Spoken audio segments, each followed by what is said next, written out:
Shalom.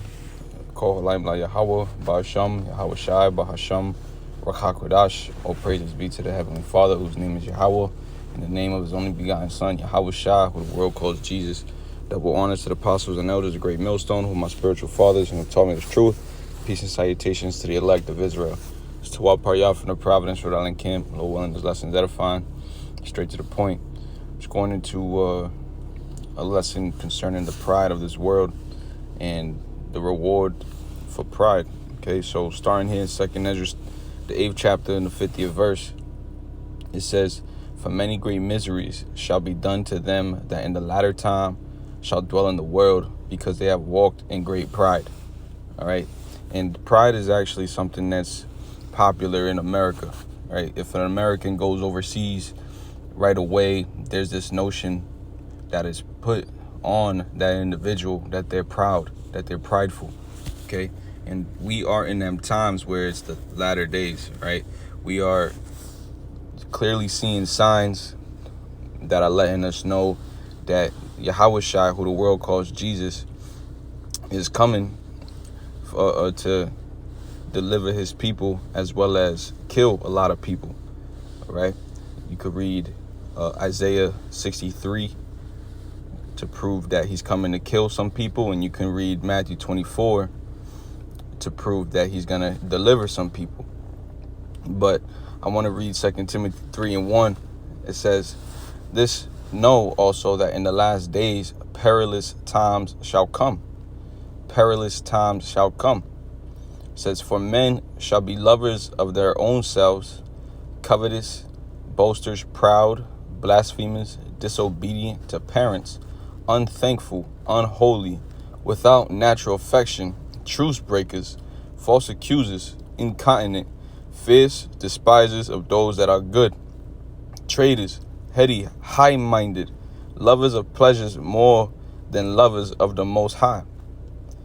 This is concerning both men and women.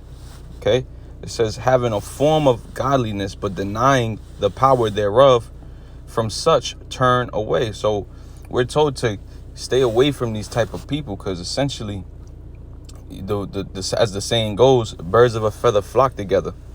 Right? You basically become who you hang out with. Okay. Let's continue. It says, "For of this sort are they which creep into houses and lead captive silly women laden with sins, led away with diverse lusts, ever learning and never able to come to the knowledge of the truth." Because why? They're full of themselves. They're full of themselves. They think they have everything figured out. But what they are is they're under hypnosis, believing a lie, believing things that aren't true, thinking that they're going to, be in a good case. I'm not going to make this too long. This is here, 1 Thessalonians 5 and verse 1. It says, "But of the times and the seasons, brethren, ye have no need that I write unto you. For yourselves know perfectly that the day of the Lord so cometh as a thief in the night." So Paul is writing to the ones that have been given the wisdom, knowledge, and understanding to survive in the times that they're living in. Right? You see a lot of people walking around in great darkness, calling themselves black, African, Hispanic, Native American, things like that, not knowing who they really are, still worshiping a white man, Jesus, worshiping Allah, bowing down to a stone, bowing down to a fat guy named Buddha, or bowing down to a woman named Shiva.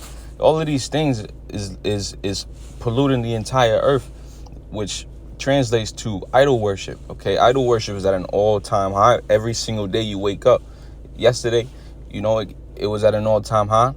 The next day you wake up, it's a new all-time high. Why? Because the Heavenly Father is sifting the world. He's sifting the righteous from the wicked, and that's just what it comes down to. Okay, but these men, they know exactly what to look out for. The ones that know perfectly that the day of the Lord comes as a thief in the night. A thief in the night comes a time when it, it's unexpected, right? When it's sleeping, things like. But hey, there's been men that's been given the ability to watch and pray, right? Because it was a warning that was given to them, and they took heed. Verse 3, it says, "For when they shall say peace and safety," who's they? The people of this world, right? The people of this world. They got their good jobs. They got a nice car. They got their relationship. They just got married, just had children.